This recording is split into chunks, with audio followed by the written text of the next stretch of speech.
wait for a little bit.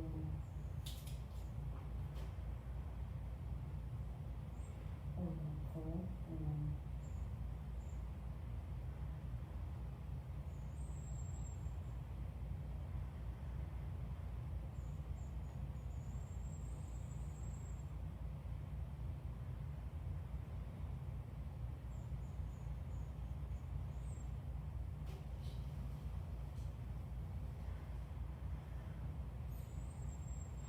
We are on. pull it out into the ear. What do you think of that other? From the email. Cat front.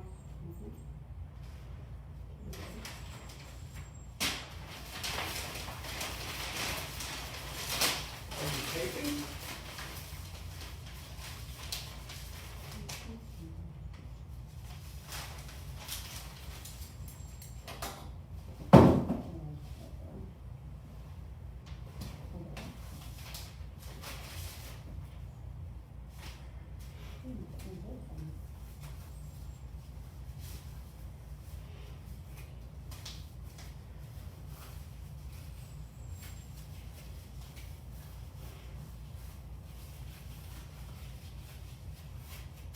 How you doing, Kate?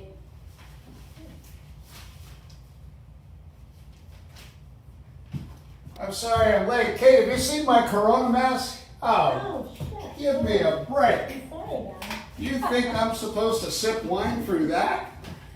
I couldn't even breathe oxygen through that, much less sip wine. Ah. Oh, shoot, Dad. I'm so sorry. I just figured that this would have been the safest mask to use. I know that you've been using it quite a bit. 50 years ago, it was. Oh, man. Okay, Well, shoot. Are you going to glove up or no? no. Okay. No, these are political props here. I brought them along just to show people that I do respect whatever. So, thank you everyone for joining us. We're going to wait for a little bit to get started for our special tasting. We have my dad, John Pianetta, here joining us. We're going to be tasting the Altitude today. So we're going to talk to John about the Altitude. This is a blend that he puts together. We are also going to just talk about a little bit of the history, what went into it. Then we're going to go ahead and taste it. And then we will obviously give you some quarantine tips, of course. And we also, today, will be giving our giveaway, quarantine safety pack giveaway. Yeah. And so this week, we do it every 3 or 4 episodes, and this week we will be giving away, shipping to you by leaving your comment, a bottle of our Altitude, a wine opener, and of course, a roll of 2-ply toilet paper, and that's for your comfort, the 2-ply. So, Dad, hey, thanks for joining. So, you are not here virtually. We do have another guest here virtually, though. We do. Thanks, Tom, for joining us. I know you have a busy schedule, but we sure appreciate it. Is that Tom or is that Maverick? That's Tom. That's Tom. Oh, okay. His call sign is Maverick, but we don't use Well, those maybe in the wine that's business. actually probably Pete mentioned. So at any rate, I'm going to show you guys this label up front. All right, ladies, don't focus on Maverick. But I want you to take a look at this airplane. I actually have time in a similar airplane. But the real question is, how many of you people can you see the altimeter? Can you tell me what the altimeter says? Well, what the altimeter reads. Hey, Dad. Well, okay. You quizzed me on this earlier, and we're gonna see if anyone can tell us. We'll wait for a little bit, but before you mention what the altimeter says, look at the plane on the front of that label. Show it to the Orville screen. gave me a ride in that one time. Yeah, I was gonna say, show it to the screen. Well, I thought I did. Is that the plane that you started your training in? Once flown by Orville Wright? At my age, it sure feels like it. Okay, go ahead and show him the altimeter, and let's go ahead and see if Okay, anyone here's can. the altimeter again. Okay, aviation guests. Do we know what that altimeter says? Okay, we What have. it reads, what it reads. It What it doesn't reads. talk. Oh, it doesn't? Well, nowadays they do talk. That's correct. But back in your day, that was by what? Smoke signals? 09. Smoke signals in the. Okay, so go ahead and go up there. We had somebody say 190 feet, but I want you to actually tell them what it says and why. This is Okay. a fun fact on the altitude. We didn't even know about this Okay. till later. Look carefully. You see the very thin arrow with the triangle at the end of it. That reads the thousands of feet above 10,000. The little hand looks at the thousands of feet. Excuse me, the thin one is tens of thousands. The little one is thousands. The big hand is hundreds.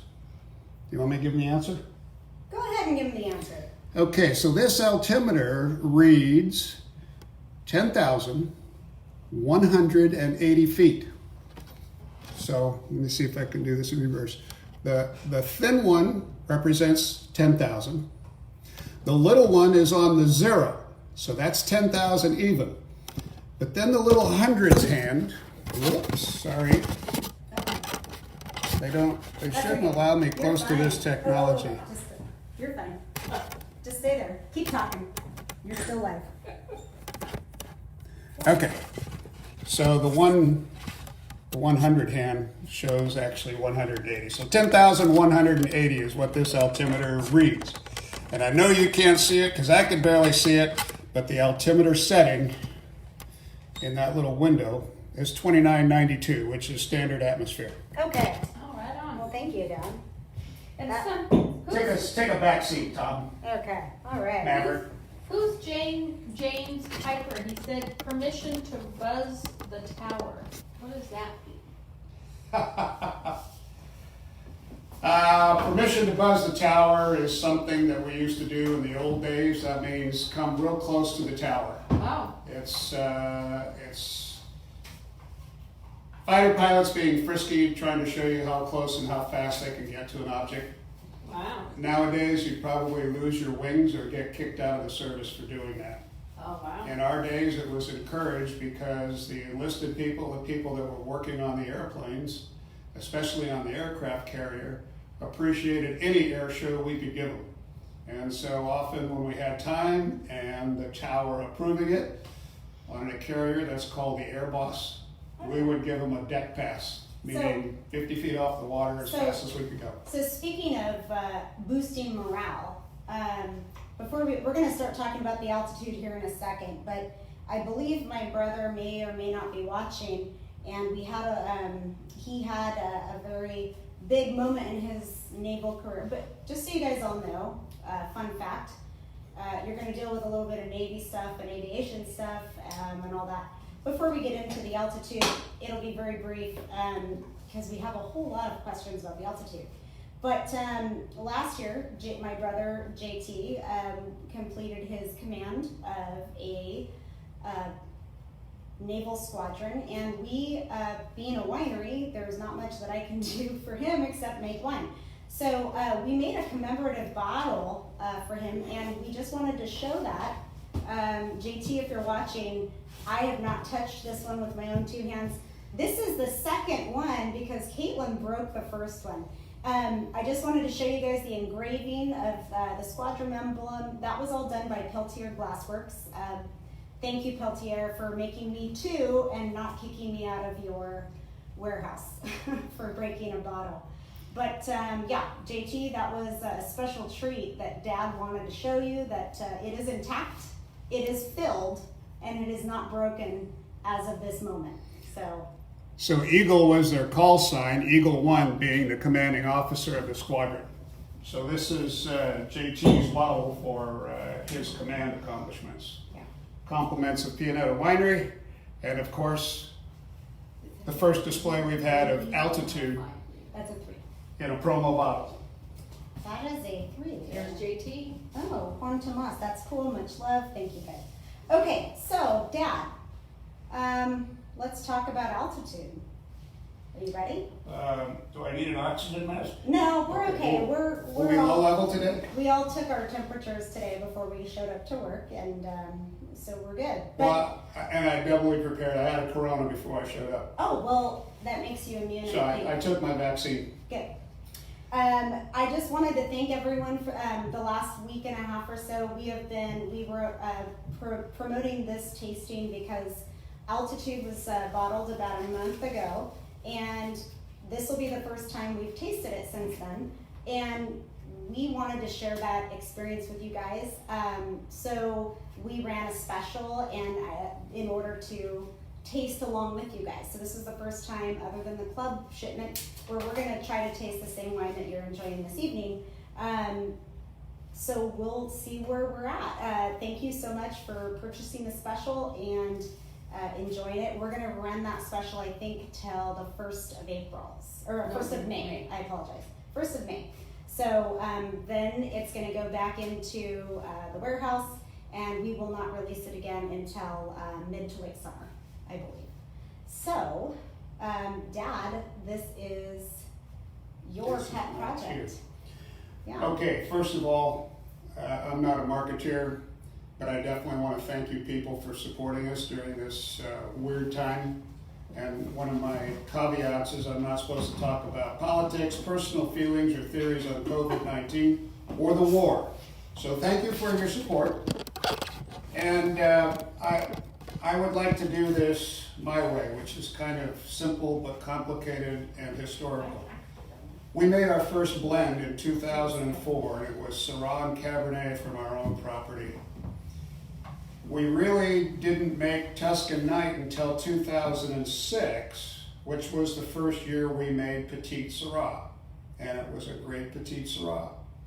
So then we, and I'll say we because most of this marketing stuff is Caitlin's idea, thought we would come up with a blend of the 3 favorite wines between the 2 of us. She likes Sangiovese, I like Cab, and really latched on to Petite Syrah. So we made a blend of Cab, Petite Syrah, and Sangiovese. So then we had some experience with Petite Syrah for a few years, and we were learning how to barrel it. And then in 2014, I was playing with blends. We had some people in the winery. I play with blends a lot with people in the winery, and then it's up to Caitlin whether she thinks she wants to make a product out of it. So really, although I made Altitude, this marketing is really Caitlin's idea. And as you know, or you don't know, we do have flying history in this family. Caitlin's actually a licensed pilot. I guess everyone knows about me, and of course my son John Thomas is a P3 pilot, actually now he's a P8 pilot. And we have a son who's in submarines, and we intend to make a large format bottle for him. But he kind at of the appropriate flies, time. it's like flying underwater, really. He does fly underwater. 'Cause they When you have listen to him fins. talk about what they do with attack subs, And they have it's kind of like fins, flying. right? I mean, it's like fins, and that's what, they direct, just Yeah. like air. But I will leave it to him to decide what blend he wants in there. So at any rate, along comes 2014, and we started playing around, and I made some blends of Cabernet and Petite Syrah. And we came up with one, and we made 125 cases, and it went over So very well. why did you try Cab and Petite Syrah? Was just this another barrel tasting that you were doing that you're like, hey, let's give this a go? Well, when we made Tuscan Nights, we brought 3 flavor families together. So when we made Altitude, I'm a big fan of Cab, I'm a big fan of Petite Syrah, and the flavor families are relatively not related, but they are when you bring them together. So you have a nice dark cherry, dark berry flavor with the Cab, but the flavors are intense. The Petite Syrah has some good flavors, and I consider them softer.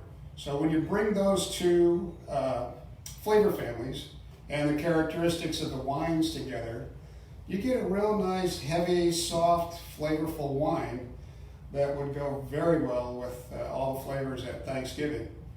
So at any rate, we made altitude in 14, and then we skipped a while. I don't know if we want to go into why. I'll wait for Kate to prompt that. Well, I'll wait for questions But on when that. we went to 18 to make it, Caitlin went on vacation for 8 days, and she goes, by the way, I want you to make altitude, Tuscan Nights, and Balancio. Okay. All right, getting back to altitude. In 14, we used predominantly French oak, and we used some neutral oak, one new barrel that was Hungarian oak, and then the other barrels were used once, some were used 3 times, and we made altitude predominantly out of French oak. The 18 version is all Hungarian oak. However, there's only one new barrel in there, and the other barrel is an 11, which makes it about 8 or 9 years old, but also Hungarian. And so what you look at when you're trying to play with barrels and flavors, and you have to understand, all this starts in the field, but you don't know how it's going to end up until the barrel starts developing the wine. This is something that Caitlin is very good at, identifying barrels with good flavor. So we put the barrels together that she had identified, which were Hungarian oak. And believe it or not, I had forgotten that, and just today when I reviewed it, I was going, wow, this is all Hungarian oak, which we think adds a little spice to the wine, and it is the same species of oak that they have in France, only they grow it in Hungary. You know, it's kind of interesting how whether you take French oak from similar forests and match it up to the Hungarian oak, which is pretty much like a French oak, that little spice difference. So the French gives you that little vanilla and soft tannin. Hungarian gives you some soft tannins, but just a little spice to it. But when you tone it down with the usage, put a very used barrel in with a brand new barrel, really comes out nice. Well, let me go ahead and talk about the barrels and all that. But you mentioned at first that both of these wines are really intense. They're both intense wines, and so would you call yourself an intense person? I guess everyone else would. I'm just giving you a hard time. I just call myself normal. But they're very big, and it was interesting to hear you talk about how some of the flavors of the Petit Syrah soften it, and I think I think when we're looking at this blend, we're talking about flavor on one hand, and then we're talking about structure on another, and barrels come into play on all of that, and so maybe some of those used barrels allow a little tempering to that. But I guess when we talk about flavor with this wine, what do you look for flavor-wise with the altitude? What is your aim? Well, I came up with another word when you kept emphasizing intense, and that word is complex. So I consider Cabernet, as well as individual intense flavors, complex flavors that come together in one grape. And I consider the same characteristic in Petit Syrah, only in a softer version. It comes from the Syrah family, so Syrahs are in general a little bit softer. Doesn't mean that they're any less intense or any less in tannin. Actually, it's been our experience that our Syrahs age very well because of the tannin that was in the Syrah. So at any rate, I think that the complexity and the intensity of flavors of both wines, when you bring them together, and once again, you know, every vintage is going to be different, and this is only our second attempt at that. So we are, now that we have a couple of years of experience, we will pay attention to the barrels once again. So whatever you pick for that year, how it's going to cure, we'll take a look at what it does in French oak, what it does in Hungarian oak, and Caitlin will probably come up and identify the flavor. She's very good at that. She's the one who walks the fields. Ever since about 16, I was out of commission, and she did all the walking of the fields and still does. So that is the most important step to making a heavy wine, an intense wine, a light wine, given the characteristics of the individual grape.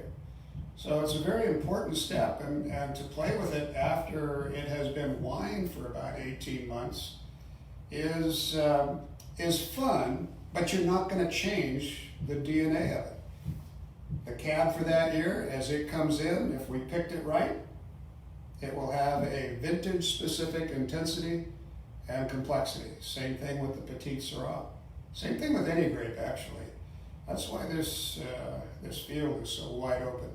It changes, and so does Caitlin, so she fits right in.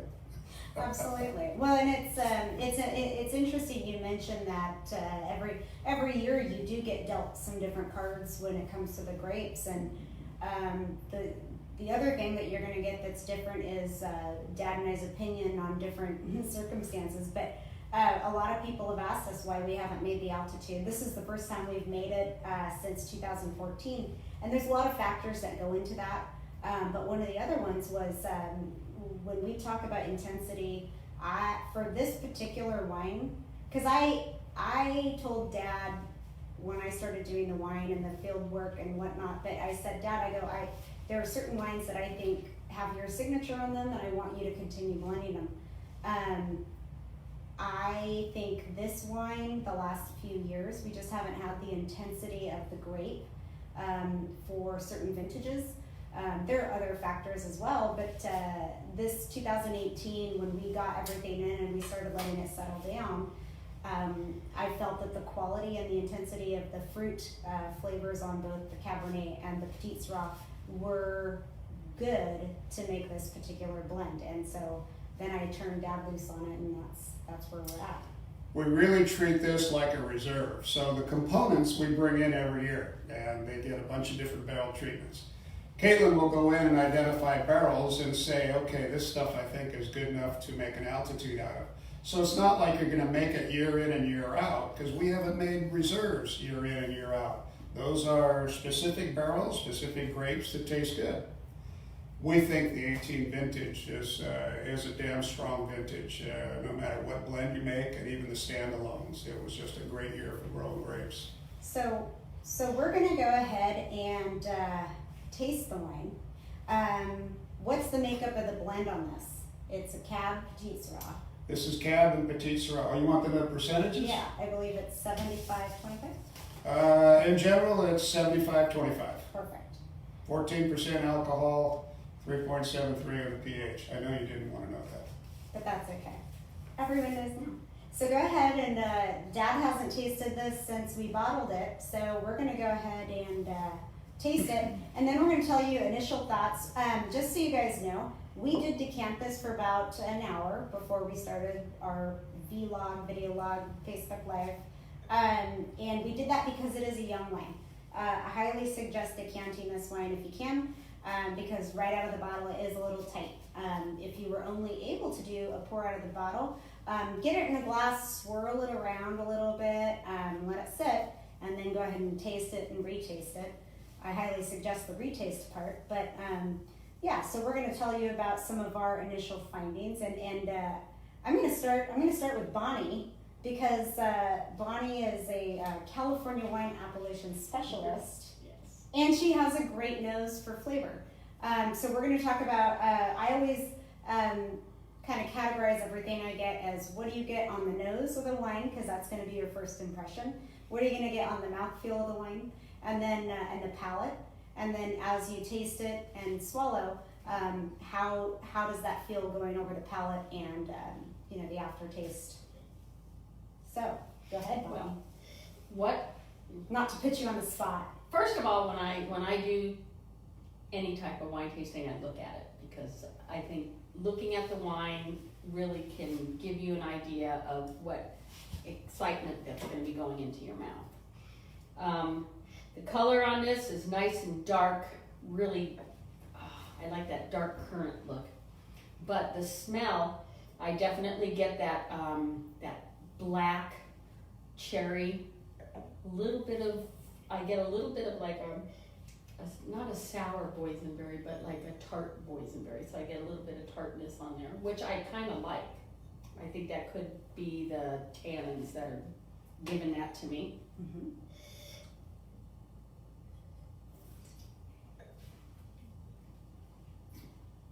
The mouthfeel, it's very elegant on your mouth, on my tongue.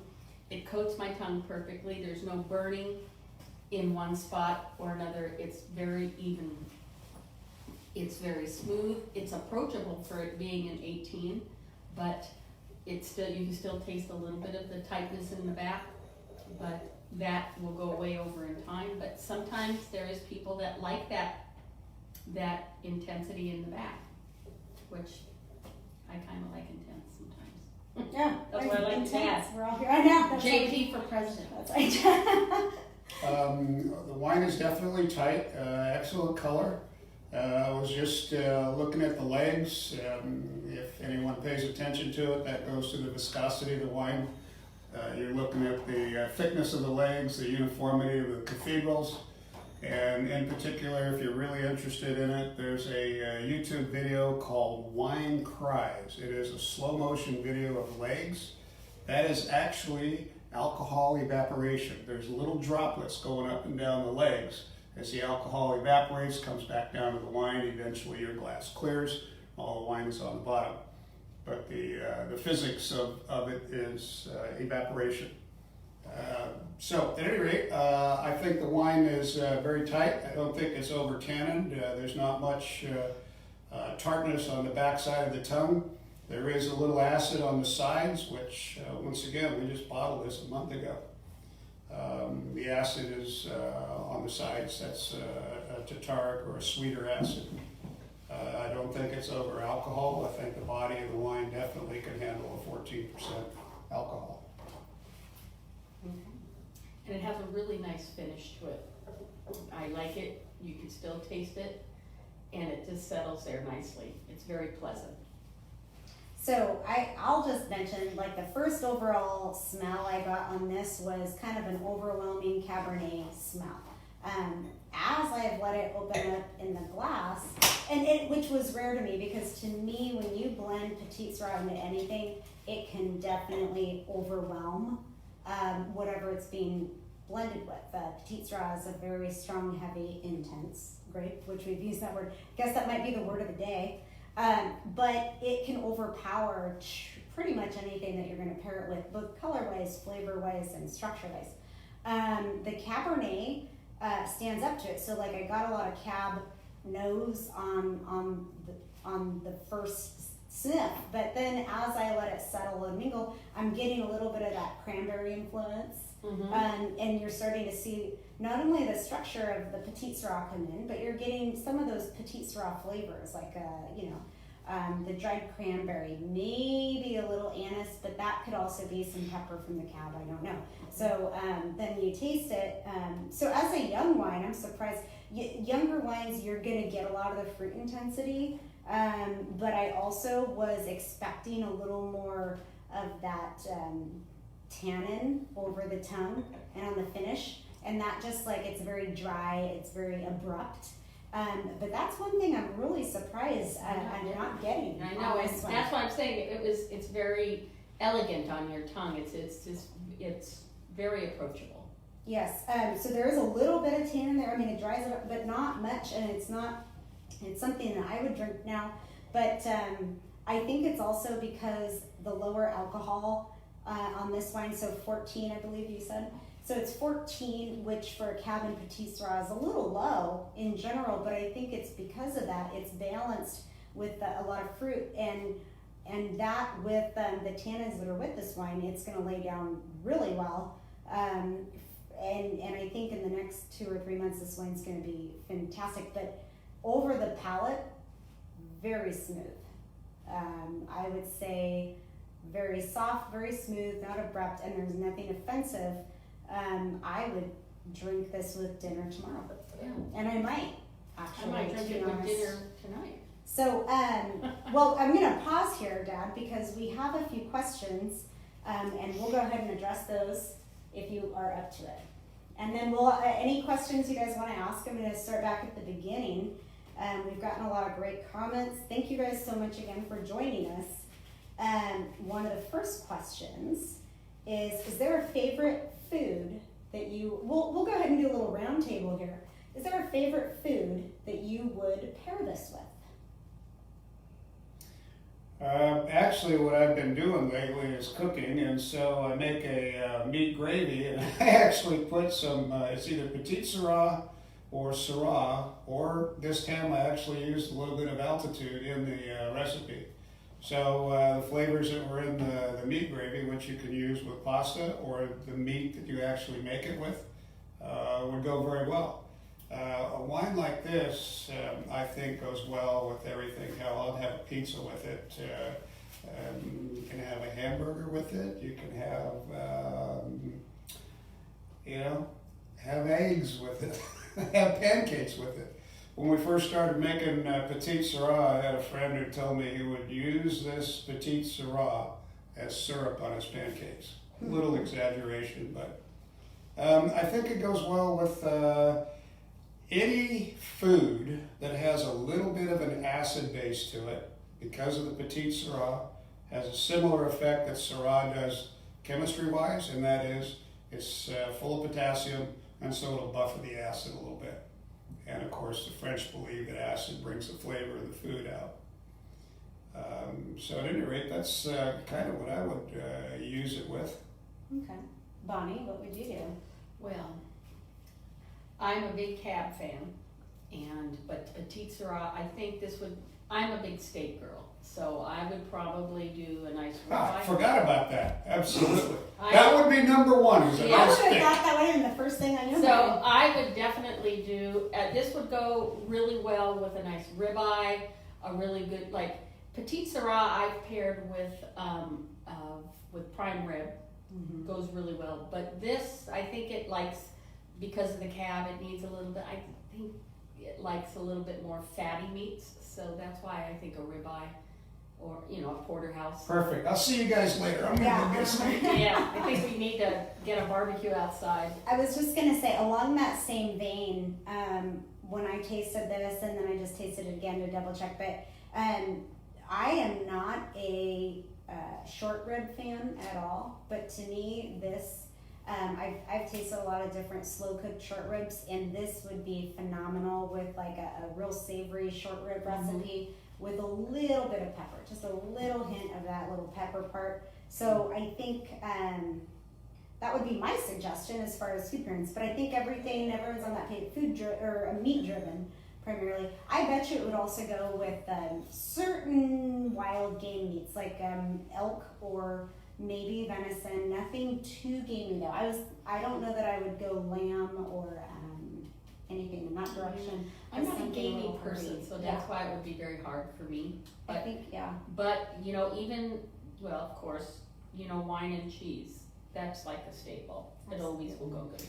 I was talking to Maverick a little bit behind the scenes, and he says when he drinks this wine, he has a need for speed. Oh, right on, So man. that's where he's going. Cheers. Cheers. Okay, so the other question, we had another question about, I'm having some technical difficulties, but in your opinion, what made 2018 such a good vintage? Well, that's above my pay grade, but we had a good rain year. We had a decent spring, and it was a long season. We didn't start harvesting, I think, until the third week in September, and that wasn't even close to our cab. So it came in that October. Most of the fruit came in that October time frame, which was the cab and the Petite Sirah. And of course, bagging cleanup was Sangiovese and Barbera. But we've had, if you don't listen to the politicians, we've actually had a couple of nice rain years. We're at 11 1/4 for this year. And my average over the last 24 years that I've been recording it is only about 12.5 inches. The 100-year report says That's about what she 13.5. said. I'm sorry? Nothing. Go ahead. So strangely enough, this year, which is not in the 18 vintage, but we've had almost as much rain before January as we have had since January. So about 6 inches before January, about 5 inches after. Usually if you get a good rain in the fall, when a plant's trying to shut down, you'll have a pretty good come out in the spring. And it's not just the amount of rain. What we have found in the last 2 years is that the timing of the rain, which once again, well above our pay grade, but it just seems to come at the right time. And so you don't get that big runoff. I mean, we don't want to see 2 and 3 inches at a time. An inch, inch and a half is just fine. It soaks into the ground and it gives that moisture a chance to go down to the root zone before the next rain comes in. And usually when you have a wet soil, the next rain that comes in pushes those salts to the outside of the wet zone, and you get a better penetration of the new rain. Well, and I'll say, just in kind of doing a lot of the groundwork for the winemaking the last few years, walking the fields and things, you can have a phenomenal growing year all the way up until September timeframe, and then you can get spikes in temperatures, you can get you can get a lot of different things that are thrown your way, especially during the fall here. Sometimes we get that early fall, sometimes we don't. So I would say having a temperate harvest time is key, because you want the grapes to finish that ripening in a gradual manner.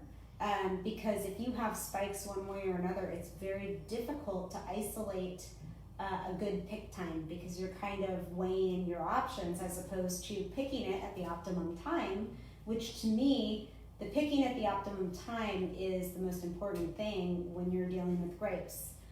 Once you pick them, get them into the winery, you cannot go reattach them to the vine if you're not happy with them. So that's a real critical thing too. And I think 2017 we had a lot of heat during harvest time, so it was really difficult to choose that pick time. In 2018 it was a little more comfortable, and things came in a little more regularly because we had a little more of a temperate harvest season. That would be my opinion on that.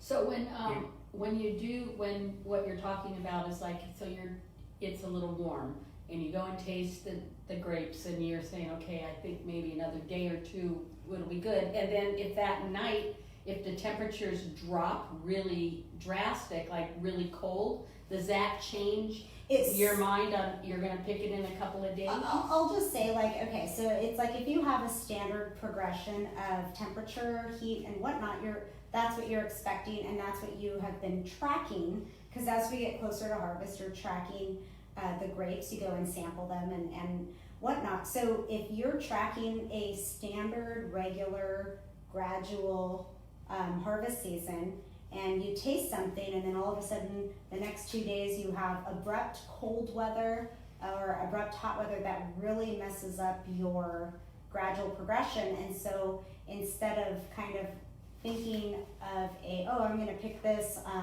next week on Thursday, if everything progresses at the same rate, now you have these drastic changes that really kind of shock the vine, and it can affect the grape. So yeah, I would say that would be my answer. If the grape is ready, Okay. a quick change like that is not going to hurt it. Even rain. Okay. Even rain. If a grape is really ripe, if it's a false ripe and you get a real drop in temperature, you're going to see that sugar tank, and then it'll take a day or two to come back up. If that happens, that grape really wasn't ready to start with. And we've seen it. I mean, Mother Nature does her things, and then human nature comes along. You can't pick necessarily when you want to. It's a matter of crews, equipment. It could be a matter of our tanks are full, we can't bring the next one in, even though it's ready.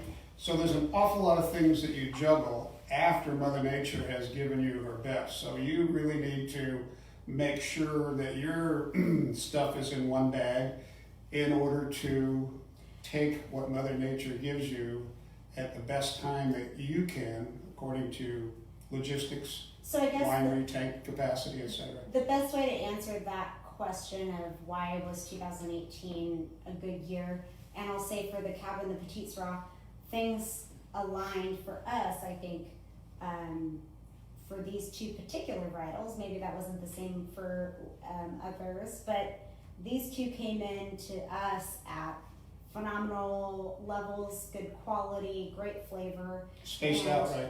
and so when they aged in barrels, we knew that we were really excited about both of them, and it was time to make a new altitude. So I guess, I hate to keep going back to, I had a professor in college, and his whole thing about grape grain and everything was, it depends.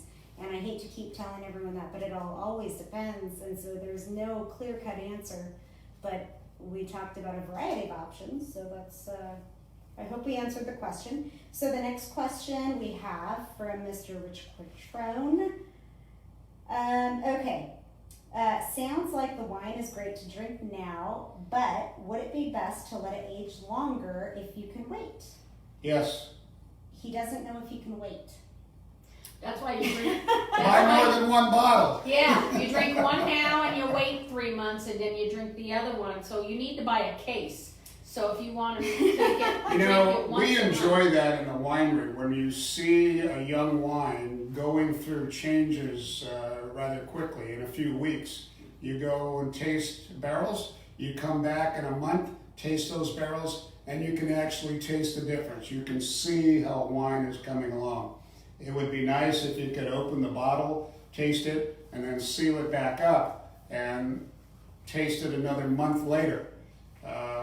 Somewhat can be done, but I wouldn't do it over a long period of time. You can reseal it with nitrogen, which is what I use. When they have those needle, what are those things called?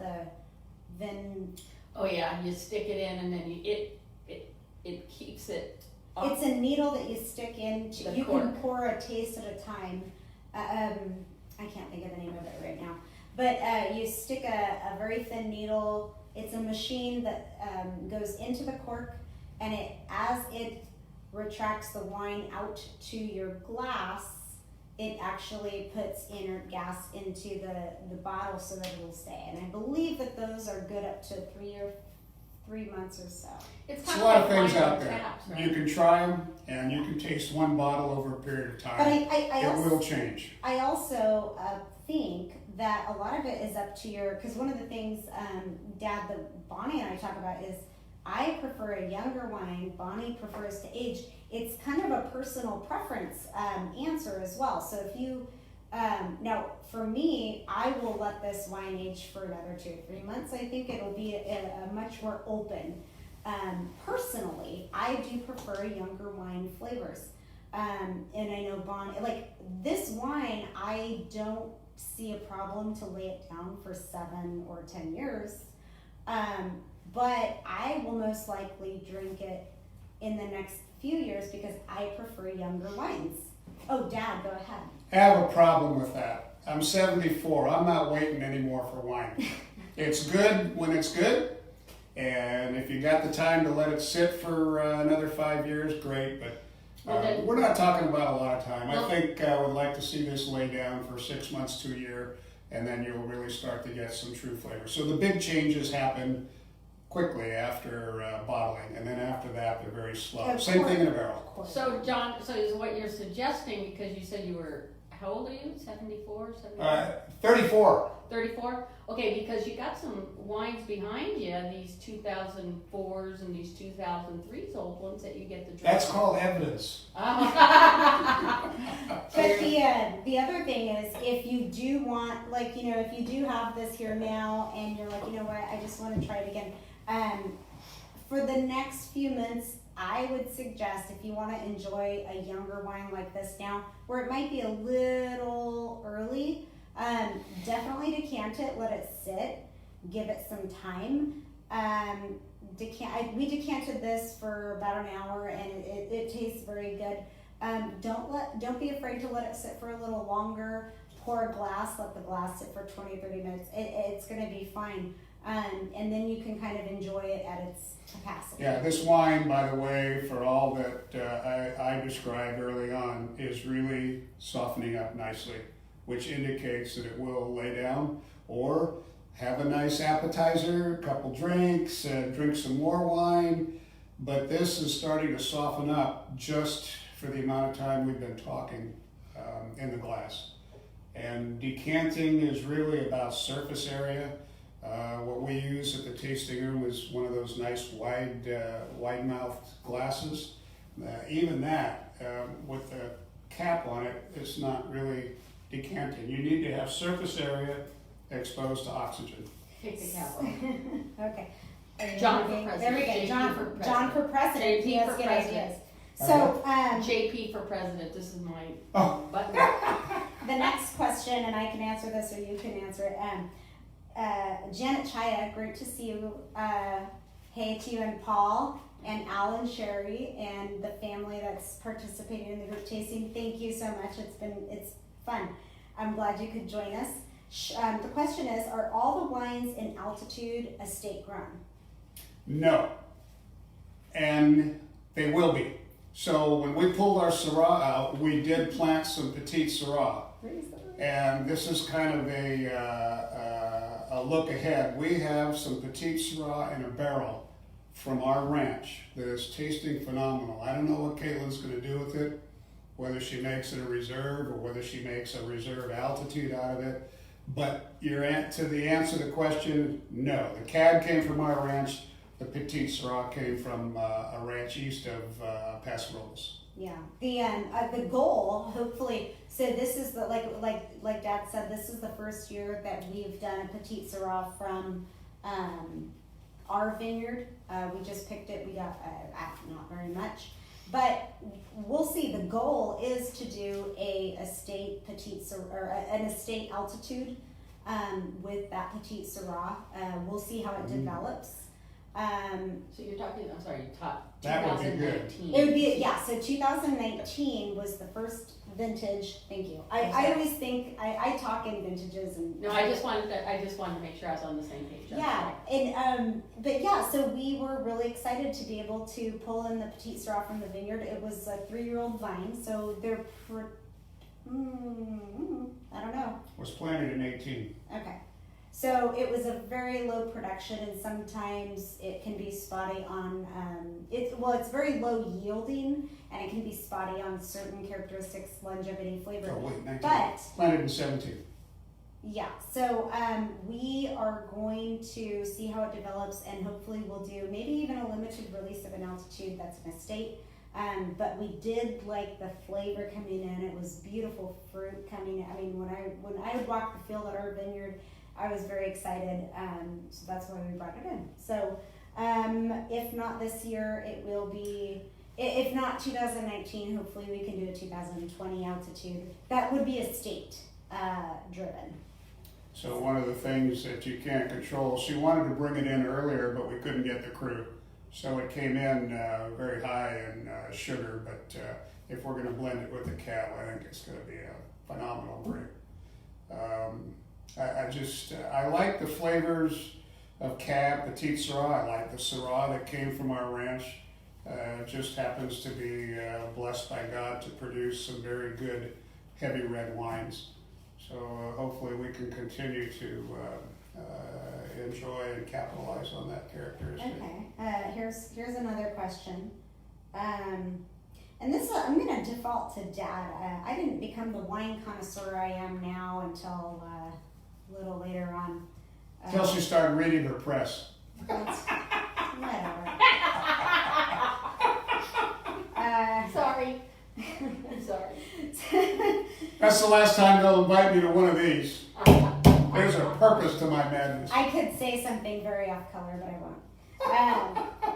How would you compare the earlier 2004 cabs, 2004, 2005, to the current 2017, 18? I remember the 4 and 5 cabs being wonderfully fruitful. Thank you, Sherry. Good to see you guys today, going through Paso.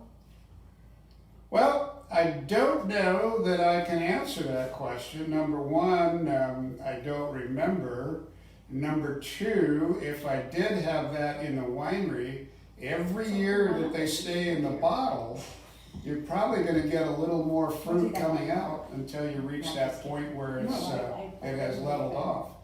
So it's kind of like saying, comparing apples to oranges. I would have to go back in my records to see what the growing years were like in 4 and 5. I mean, I know we made a lot of awards in 5. 5 and 6. 4 was our first Balancio, and I think we still have some 4 Balancio. I probably shouldn't say that, but every time I've snuck a bottle and opened it, it's been great. So to compare a 4 to the 18s, if you give the 18s as much time as you've given the 4s, I think you'll find them very comparable. Yeah, very good. Okay, the other question that we have is, of the current releases, so right now we have the 2017s mostly released, except for the 19 Rosé. So, what of the current releases is your favorite current release? Current release, meaning 17s or 18s? 17s. 17s.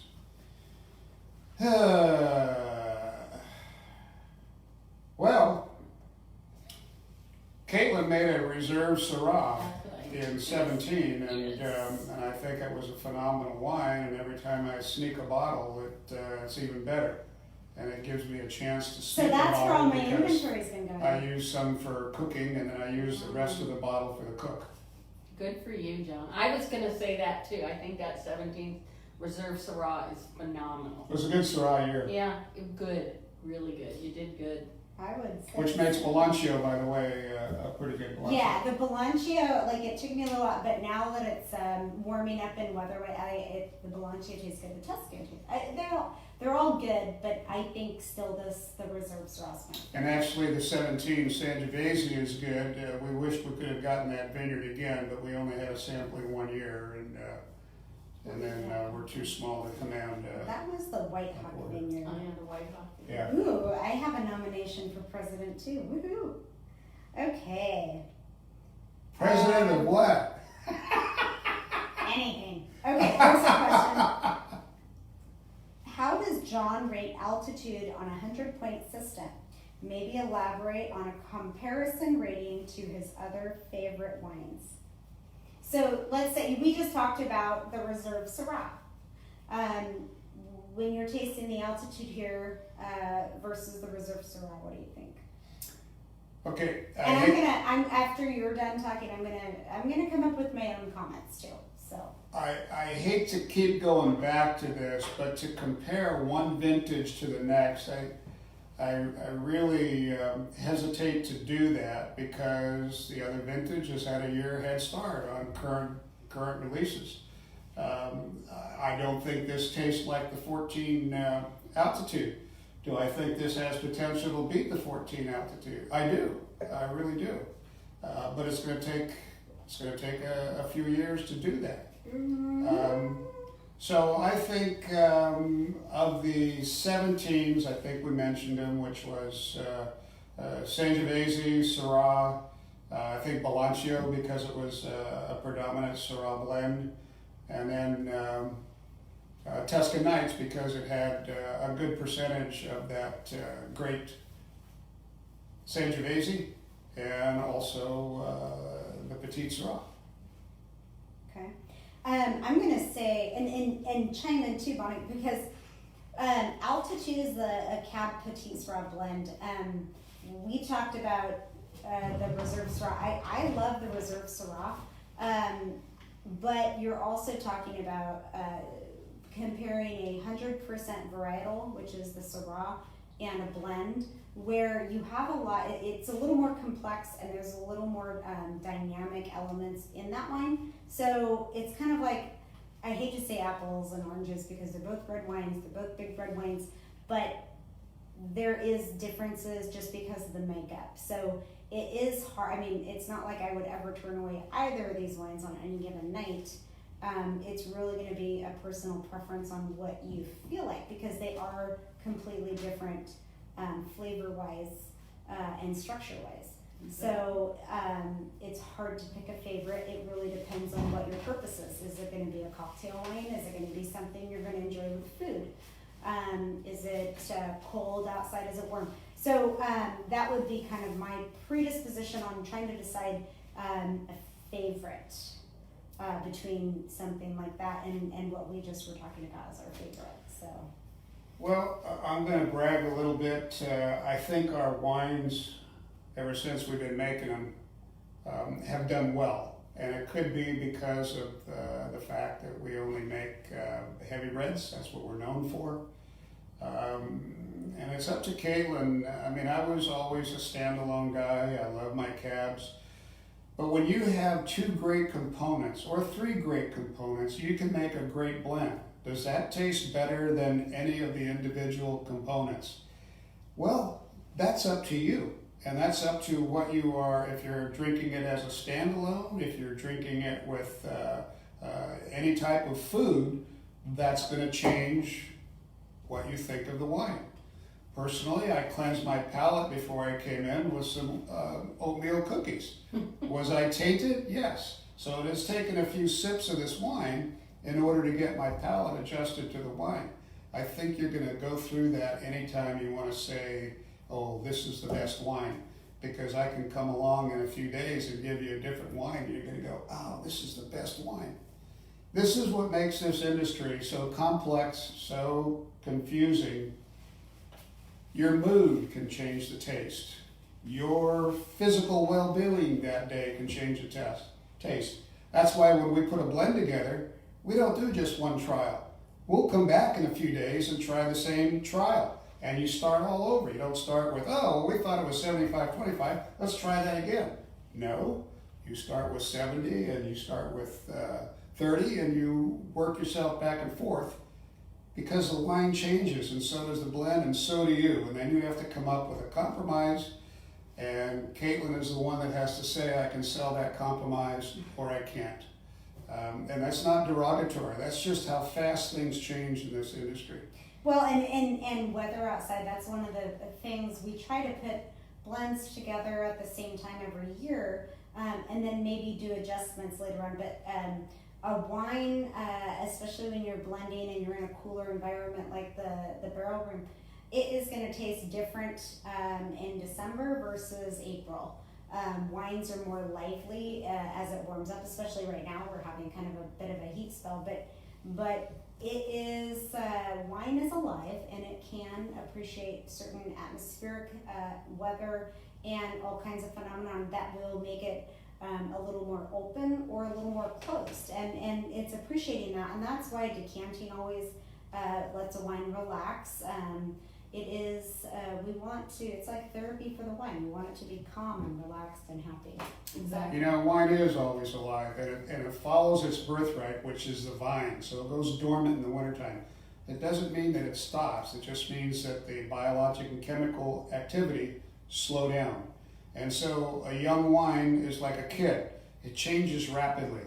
And the older it gets in the barrel, it starts to develop its character and settle down. But then when you get into the bottle, it starts acting like an adult, and then when you let it bottle age for a while, you get the wisdom, if you will, all the flavors, all the acids, all the complexity of the blend, if you got a blend.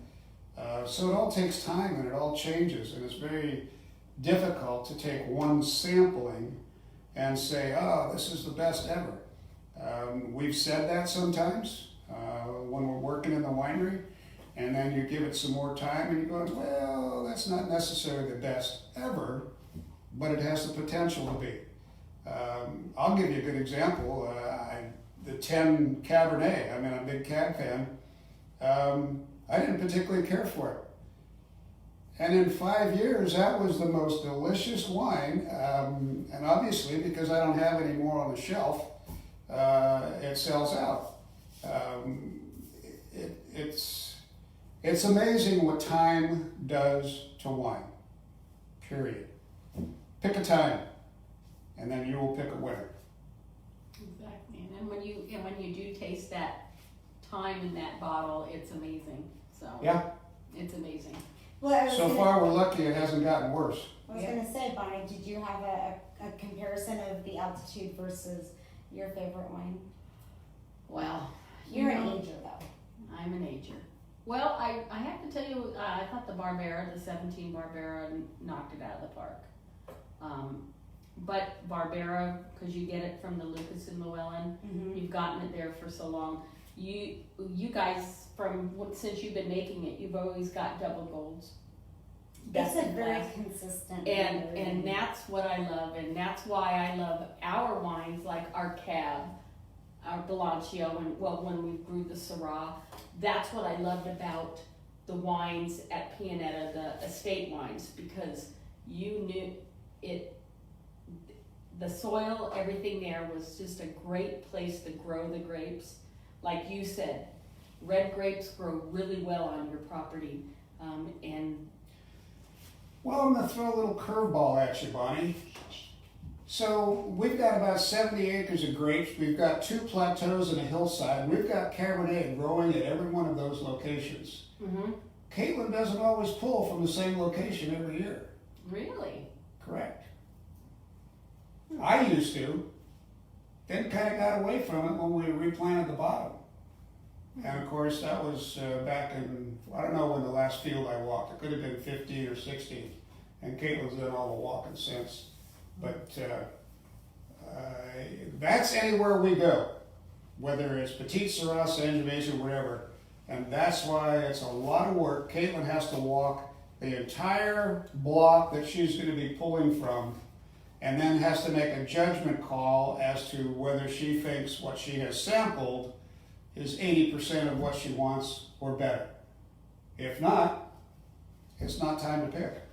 Or you look for a different spot, but you're dealing with another owner, so he may not allow you to go somewhere And else. I apologize to anyone who's come in anywhere between August and November, well, December really, like, if I'm ever short with you, when I see you in and around Paso or the tasting room, I apologize. I just have grapes on the mind, and it's stressful to make a call that's going to make or break a vintage. Now you guys understand why. It goes up the chain. It's very stressful. They don't make a plate big enough for what she has to carry. Anyhow, question. Here we go. Hold on. We have. Oh, love to get some wine up in Washington. Yes, we do ship to Washington. That's not a problem. You can go into our website and just when you put your shipping address to Washington, we do ship. It's no problem whatsoever. So yes, we do ship to Washington. Okay. Any other questions? Okay, we have some questions here. Dad, from your granddaughter Allie, how many different woods can you use for barrels, and what is your favorite? Ooh, Very Allie, question. that's a very good question and a rather complicated one, but we use French oak from 4 different forests in France. We pull from, I think, just one forest in Hungary, one forest in Russia, are we gonna drink it? and we're not big fans of U.S. wood, except in cold weather country, like up around Virginia, Wisconsin, Pennsylvania. We have used those American oaks before, and of the oaks that come out, we prefer cold weather oaks. Why? Because the grain is a little tighter, the tannin's just a little bit softer. The famous Missouri oak has a wide grain, gives you a lot of flavor up front, and then peters out, and I personally am not a big fan of that wood. Talk about the differences But of to answer your question, basically 4 different woods. 4 different ones. American, French, Hungarian, Russian. Okay. You got it. And that depends on the cooper also, because the cooper does like Caitlin. They go out to their forests and sample wood in order to make that year's batch of barrels. So, like I said, it just adds to the complexity of this. Well, and not to industry. not to add more to the complexity, but this last year in 2019, I worked with different coopers. We've been working with the same coopers for several years. We're very happy with them. But I was talking to a smaller barrel broker who was talking about, most of the time the forests are in France. So think about and these oak forests are like orchards.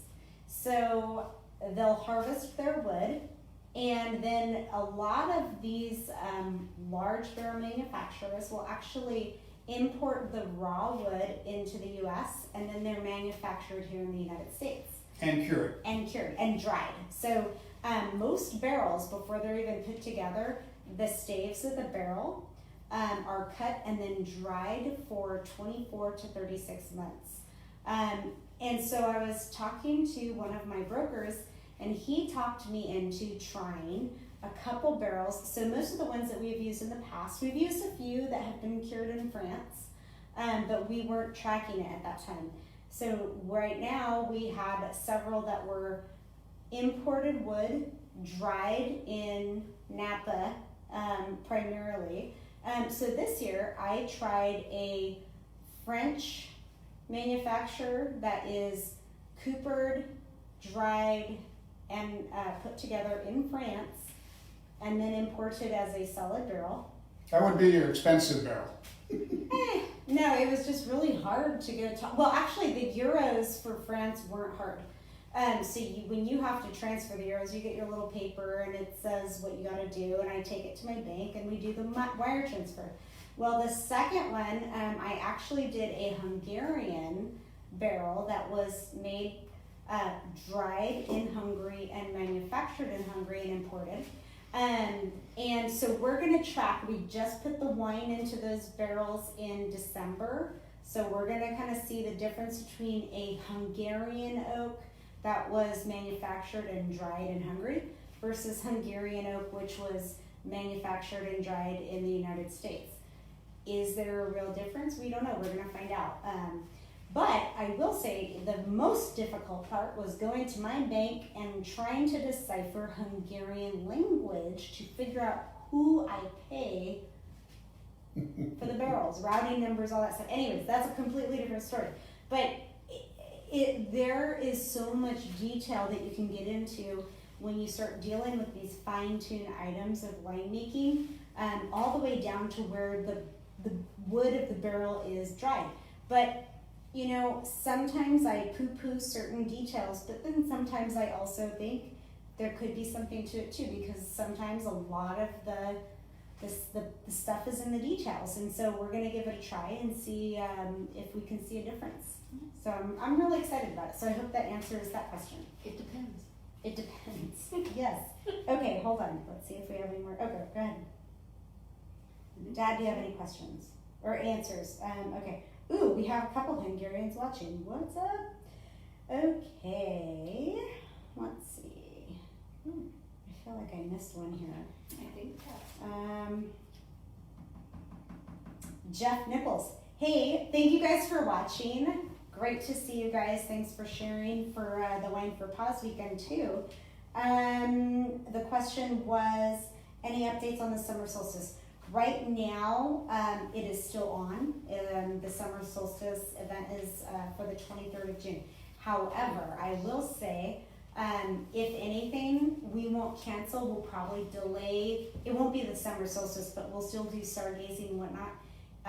What my plan would be is not to cancel the event, but postpone it. And it would be sometime, I would imagine, after August 1st, if we do have to postpone it. But we're kind of staying in tune with the updates with San Luis Obispo County every day on what's going to happen, what's going to be lifted, what's not. So we'll keep you guys posted. What's the solstice event? That's the camping event that we do where the astronomy club comes out. Oh. And then everybody gets to go into your house and sleep. The guys with their green lasers. Yeah. Yeah, they'll be buzzing you. Yeah. Okay, so any other questions? Do you guys have any questions? Anything? Okay, Allie, I'm going to give you another little part of that same answer. There are other barrels that people there are other woods that people experiment with to make wine. Obviously, it hasn't taken off. I don't know. We never experienced it or researched it, but people have made barrels out of cherry wood. They've made barrels out of acacia wood. Is it acacia or is it asahi? I Beats say me. it's acacia.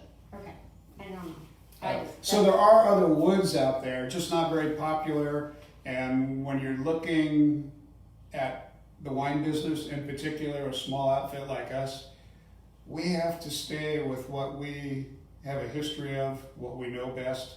Caitlin knows her barrels. We know our wines. We know our Would grapes. you say that I know my wood? She knows her wood very much so. I don't know. I think she's actually made a pivot scale, but I don't know that she does. But she's got one hell of a complex Excel sheet when she goes to buy barrels. Oh, actually, some people actually want you to talk politics, Dad. Look at that. Way to go. We bit. Somebody wants you to say. Okay. Actually, no. So, speaking of that, we're gonna get into our next phase. I'm not getting any crazy questions now. I hope we answered your question. If you have more, go ahead and submit them. But we're gonna go ahead and talk about quarantine tips and the giveaway. Yeah. My version of quarantine. Come on up to the ranch. Wait. I was actually gonna ask you first, Dad. What would be your quarantine tips? My quarantine tips. Buy my 100-acre ranch. So when you take a look at it, you multiply 95 acres times 43,560 square feet to an acre, and you come up with 4,130,000 and some square feet. Subtract the 8,000 square feet that we have in our winery and in that concrete pad. By the way, we can give you 36 square feet, a 6 by 6 square, just in the winery and the cement, and we can get 222 people in there. If you take a look at the whole ranch, we can give 114,727 people a 36 square foot space to be in. Wait. What was that number again? Which one? The second one. Okay. If we wanted the social distance for 6 feet, what was the number? 100 and what? Between the winery square footage and your concrete pad outside, technically you can accommodate 222 people, and they would each have 36 square feet around it. Safely socially distancing. Safe, social. So my idea of quarantine is to come on up to the ranch and drink. Is that what you've been doing? I imagine. That was what? That's I'll what you've rent been doing. I'll rent the Airstream, and I'll wave to you at your house while I'm drinking in the front. That's too far. That's socially outcasting. See, it hasn't changed my life too much dramatically. I social distance regularly. Yeah, that's part of the politics she doesn't want me to talk about. No. We have been going and blowing. We bottled. That was a 2-day event. We went into a large shipment. We have things that we're doing up in the winery. Actually, still kind of cleaning up some of the bottling stuff. Lately, I've been spending an awful lot of time on the tractor. Farming doesn't stop. Mother Nature doesn't quit.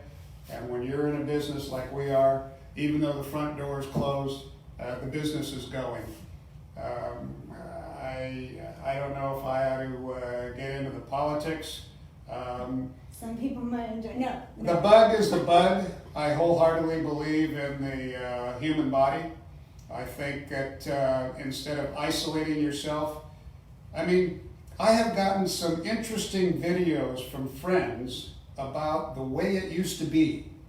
And, kids playing in the mud and in the dirt, being outdoors, getting fresh air, getting sick, getting better. That helps your immune system.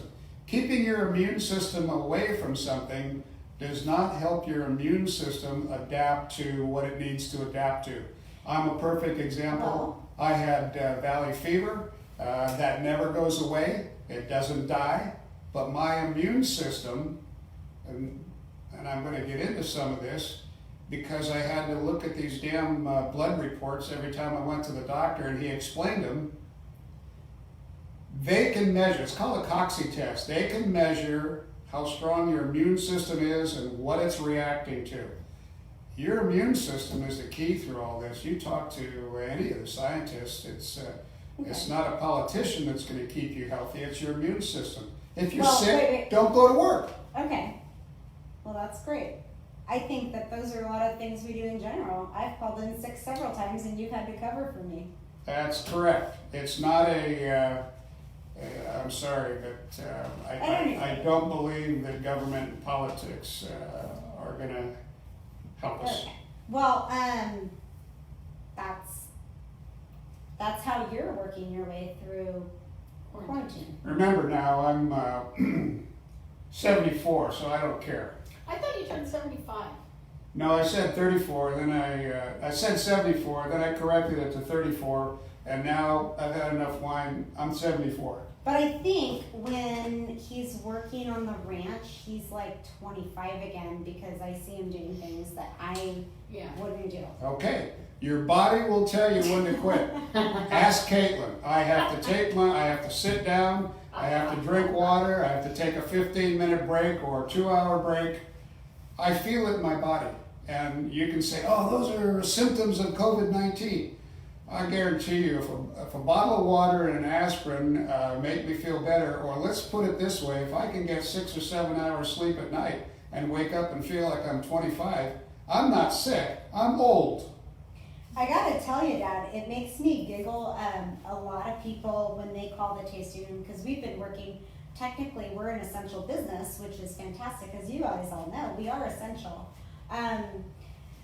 Most people are asking how you're doing, and so I'm glad that they get to see you live today. And you're They've live. been I'm kind of glad to see myself live today too. Stay tuned tomorrow, it might be another chapter. Okay, and then JP for president. And I'll give you my little quarantine tip, and Bonnie, I'll give you so we were a lot of questions today.